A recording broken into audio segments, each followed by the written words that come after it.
Hello, Year 7. So today we're going to try our very first Zoom history lesson. So what we're going to do is work from our home learning booklet, which is all uploaded to class charts and is about the Stuarts and the English Civil War. Okay, so if you have that, that is brilliant. You can work alongside it. Okay, and if you don't panic. Follow the lesson today and we'll make sure we get the booklet to you as soon as possible. So today our learning question is going to be, who would the next ruler of England be? Our purple push question is going to be, why did religion cause so many problems for kings and queens? So that is something that should be stretching your brain, making you think really, really hard. Okay, and then I'll do it now, which I'd like you to be getting on with in just a moment. Okay, is seeing what you can remember about Henry VIII, and that is what we sort of covered last term. We looked at who Henry VIII was, okay, we looked at his life, how he changed England, and then we started to look at, okay, what happened when his daughter Elizabeth came to the throne.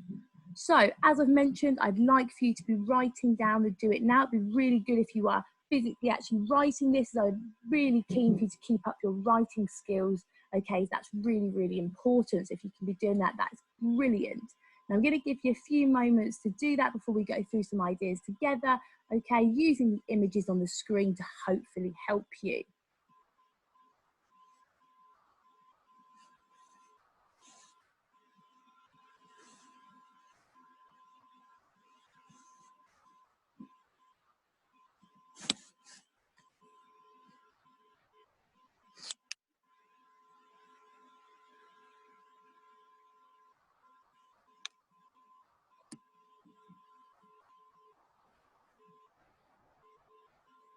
Okay then, so hopefully you've had a few moments to jot down some ideas.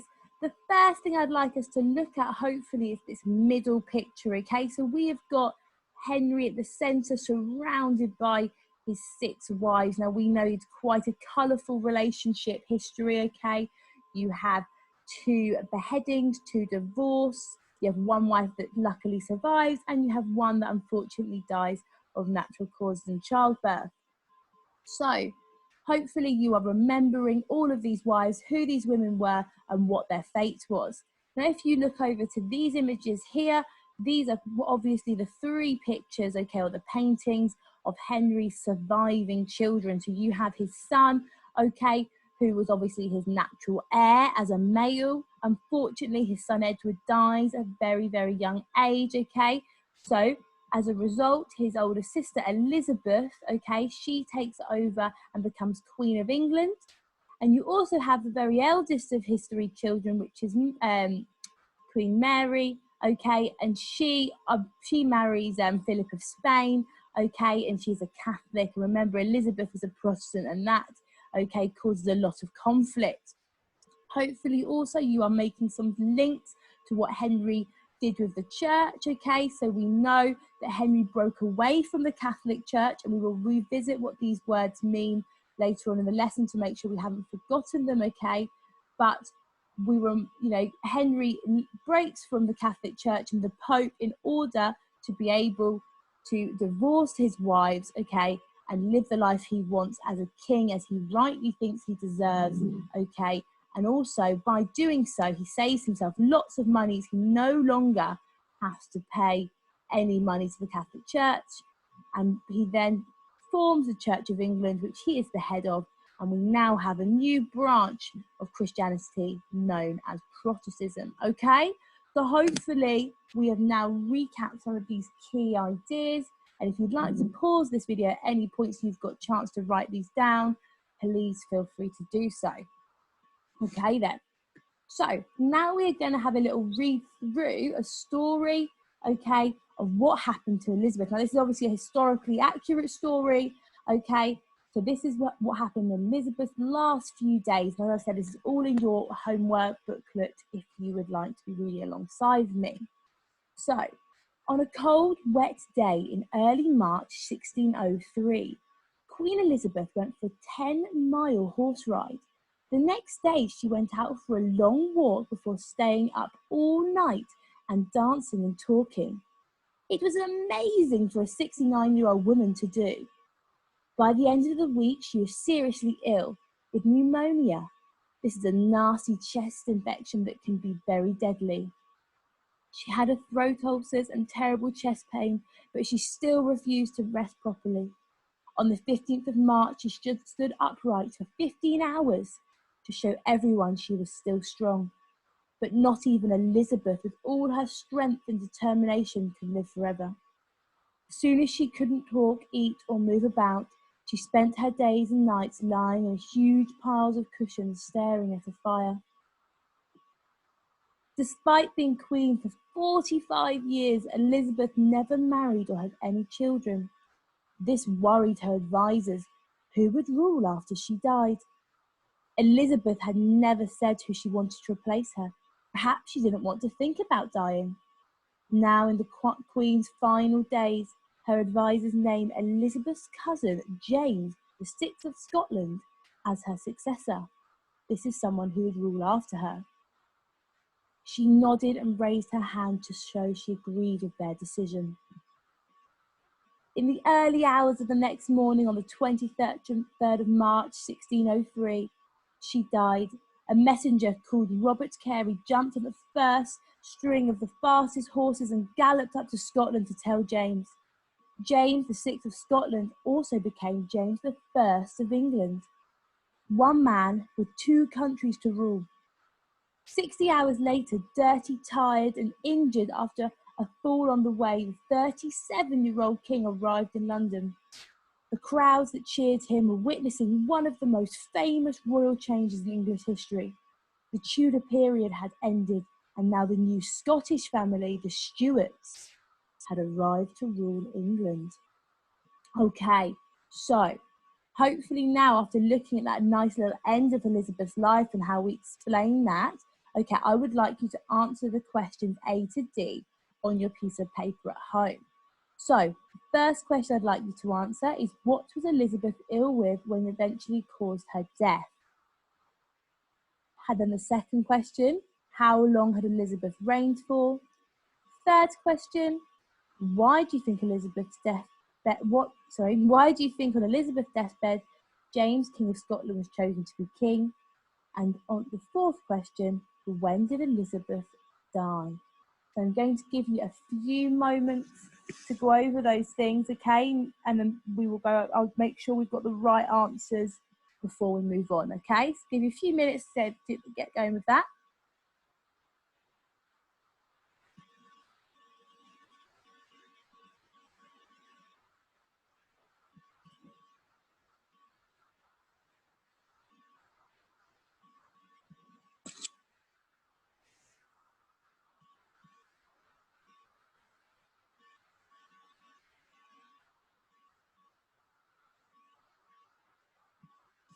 Okay, and I realise I haven't given you much time there. So what I would suggest you do, if you're still writing, is if you pause the video so you can finish the questions before I go through the answers. Okay, I'm just conscious of how long this video will be, so I don't want to be pausing for too long. Remember, you can always pause the video, write your answers, and then replay it. Okay, so if we're looking at answer for number A, what was Elizabeth ill with, which eventually caused her death? We know, unfortunately, she got pneumonia, okay, and also had terrible ulcers and her throat and chest pains, okay. So we know, unfortunately, they were illnesses that did cause her death. How long had she reigned for?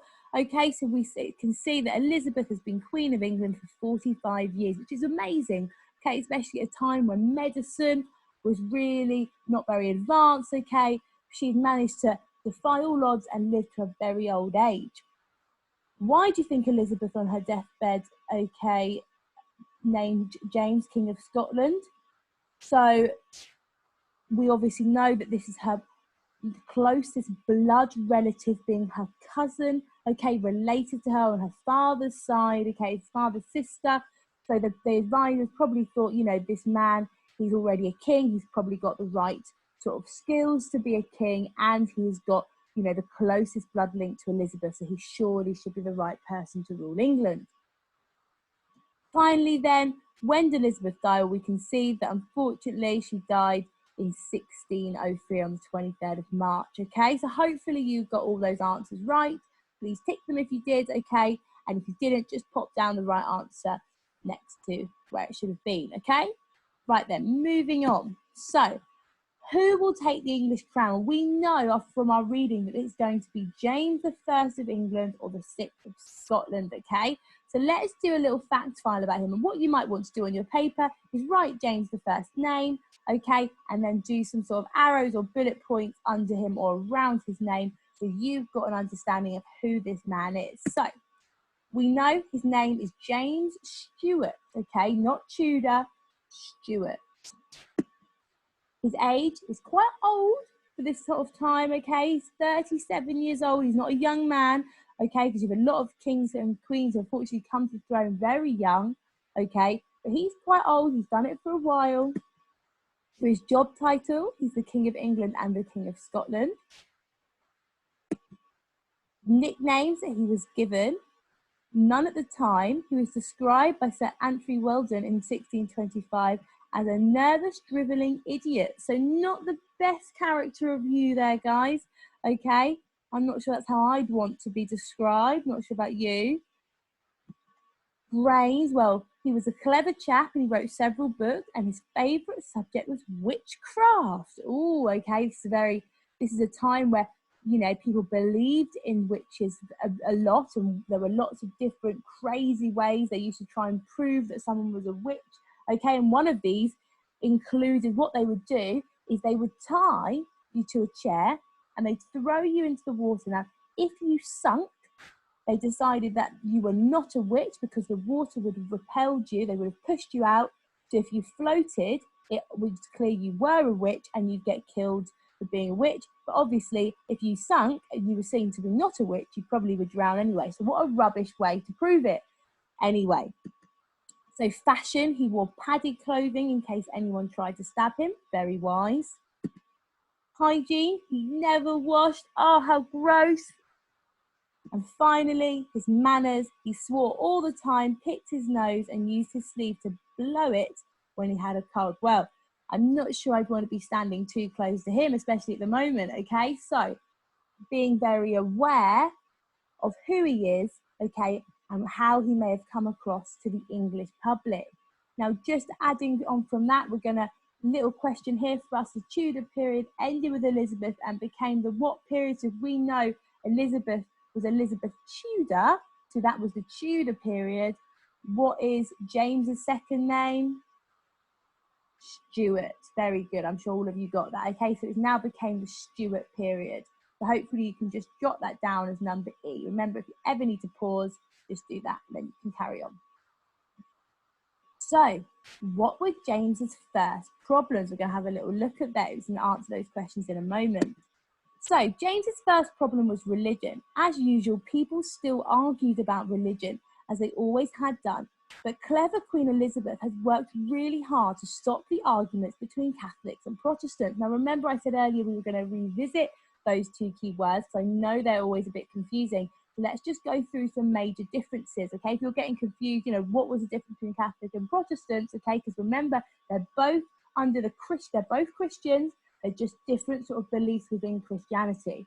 So Catholics believe the Pope is the head of the church. They believe, you know, he's elected and put there by God, so he can speak in his stead on earth. Priests were not allowed to marry. The Bible was written in Latin, so most of England would not have been able to read it, okay, because they believed that it should be the church and holy men that spread the word of God, not common people. They would worship in cathedrals and they would pray to saints as well as Jesus and God. So saints are very holy people, okay, who were different types of men who had done great religious deeds, and they were able to pray to these great men, okay, if they needed help or guidance within religion. Now, Protestants, remember this is the Church of England, which Henry brought about, okay, they had slightly different rules. So they believed that a monarch could be head of the church, as the word of God only comes from the Bible and cannot be from a representative on earth. They believed that the king or queen could lead the Protestant church. The priests were allowed to marry. The Bible was translated into English so it could be read and interpreted in lots of different churches across England. They would worship in churches, not cathedrals, and they would only pray to God and Jesus, not to saints. So those are a few differences. Now, there aren't massive amounts, okay, but as you probably can have a look, Catholics are a bit more traditional, okay, a lot more stricter, but Protestants are seen as a little bit more modern, okay, and they're sort of moving with the times and changing, all right? So that's a slight difference between them. Now, as we've already said, clever Queen Elizabeth has worked very hard to stop these arguments between both Catholics and Protestants. What she did while she was Queen, okay, to please the Protestants, she made churches hold services in English, okay, with an English prayer book, and she also allowed priests to marry. To please the Catholics, she allowed priests to carry on wearing a lot of their elaborate, which means wealthy-looking robes, and she changed some of the wording of the prayer book. She also made herself the governor, not the head of the church. This was a clever title, so Catholics could still believe if they wanted to, the Pope was the leader of their church. So Elizabeth did a really good job of trying to incorporate both religions, okay, in England. She acknowledged, obviously, there was a place for both of them, and she really tried hard to be able to improve the relationships. So, now looking at the questions at the bottom of the screen, we've got what was James's major problem, what had Elizabeth done to please the Protestants, and what had Elizabeth done to please the Catholics, okay? So hopefully you'll be able to answer those quite quickly. I'm not going to wait for too long because I've already talked about the length of the video, but please, as I said, feel free to pause it. So quickly running through them then, James's major problem we know was religion. Elizabeth, we know she had made churches hold services in English, okay, with English prayer book, okay, and she allowed priests to marry. And for the Catholics, she allowed the priests to carry on wearing their elaborate clothing, changed wording in the prayer book, and called herself governor, not head of the church, okay? So that's what we can see with religion, okay? That's what we've focused on, what was going on with religion at the time. So then, what were James's first problems? So, despite being a Protestant country, some of the Catholics still followed their own religion in private. Now, a lot of people were asking how James was going to deal with these Catholics breaking the law. A group of strict Protestants called the Puritans wanted to get tough with the Catholics. They also wanted simpler service and plain churches. In 1604, James met with the church leaders at Hampton Court Palace. That's a picture of Hampton Court here. James failed to impress the Puritans, and some decided to leave England forever, many of them settling in the New World, also known as America. He also angered the Catholics when he ordered all their troublesome priests to leave England, causing James to become the public enemy #1. So hopefully, Year 7, what you can see here is James didn't carry on very well with Elizabeth's good work, okay? So you have a group of Protestants called the Puritans, okay? Now they are a very strict group of Protestants. They believe that that Protestants should be the only religion, okay, that is practiced in England. They wanted to have very simple, sort of, modest churches and clothes. They didn't believe in lots of riches and wealths, and they didn't want that, okay? And they wanted James, as their new king, to act to make sure that Protestantism, okay, was the main religion. Now, James, he wasn't quite sure how to tread. He didn't know for 100% he should just completely get rid of the whole Catholicism, because he knew that the Catholic Church is very powerful. However, what he managed to do was not only, okay, anger the Protestants and the Puritans, okay, by not acting very well with the when he met them, and not, impressing with them with his new ideas of how he was going to run the country, but also, okay, he angered the Catholics, okay, when he was asking their priests to leave. All right, so he basically split the country in two, and both sides hated him. So it wasn't a good start to his reign. So while we're looking in usual fashion, okay, we've got to answer some questions on this information. So you've got what is a Puritan, okay? And then we're looking at question J, and these follow the order in the Stuart booklet, which is on class charts. is what did James order in 1604 to happen to the troublesome Catholic priest? So just give you a moment before I run through those answers. And remember, if you need to pause to give yourself some extra time, please do.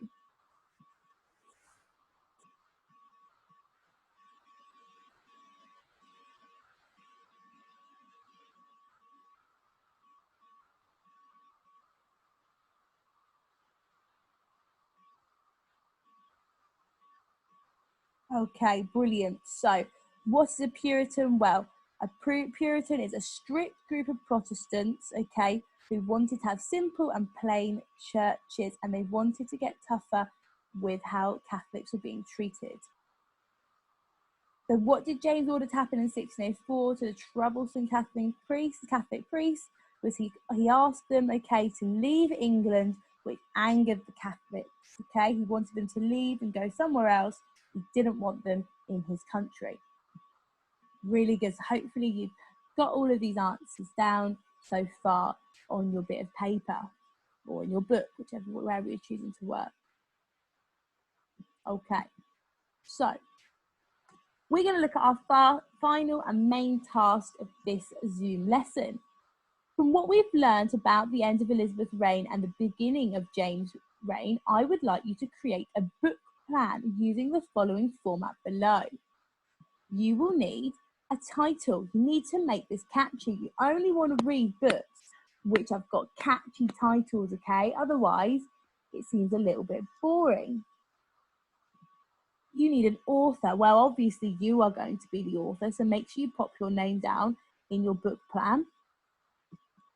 The main characters, you've got Elizabeth and James are obvious, but you might also want to put Henry in there if you want to put a bit of context. You might want to put Mary, Elizabeth's sister.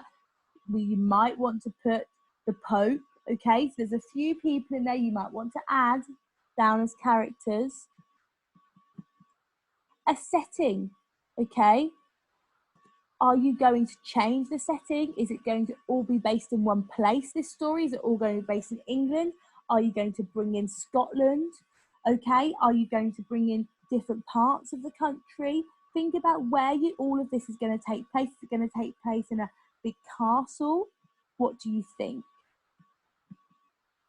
Your story will obviously in the beginning, okay, and that should start with Elizabeth's death, okay? So what's happening in Elizabeth's last final few days? Who is selected to be king? Does she agree? Why is there no heir? Okay, so all of these things, okay, should be talked about. You then need to do a middle, okay? So James coming from Scotland, okay, coming down, how old is he? What is his beliefs? Who is he? What do we know about him? Use your facts file for that bit. And then finally, the end of your story can be left on a bit of a cliffhanger because we haven't really investigated what happens next in James's reign. However, it should definitely end with his problem. So what's going on with the Catholics? What's going on with the Puritans, okay? And how are we going to be able to make this into a catchy and very enjoyable read? So if you need some ideas of how you might lay this out, and this is in your Stuart booklet, if you are using that, if you manage to get it printed off or you're using it on a computer, it's completely up to you, okay? Or you can draw this out in a similar format. So you pop your name, because obviously you know you're the author, your story title, your main characters, your setting, and then you've got your beginning, your middle, and your end. And this is just your plan. So you just need an overview of what's going to happen. And if you would like to draw some pictures, okay, because it's really good to be able to bring your words to sort of visual life, that would be amazing. Now, if you are sitting there thinking I am a superstar expert historian on this, I've understood everything Miss Jenkins is saying, and I think I could do more, well, that is brilliant, and I would very much like you to write a story, okay, using the historical characters and dates that we've looked at, okay, so using your story plan, I would like you to actually create this story using brilliant words, okay, good sentence structures, using your historical evidence, okay, and really do the very best you can. And if you would like to actually email that to me, I would be so very happy with that, okay? So obviously I'm going to leave that there for you because that is something for you to now be getting on with. I'm really, really super excited to hopefully see some of these amazing stories you've created. So as I said, please do email them in. Okay, make sure you're keeping up with your work, and we are going to get another one of these Zoom lessons out to you very shortly. Okay, so any problems, don't hesitate to email, and good luck, Year 7.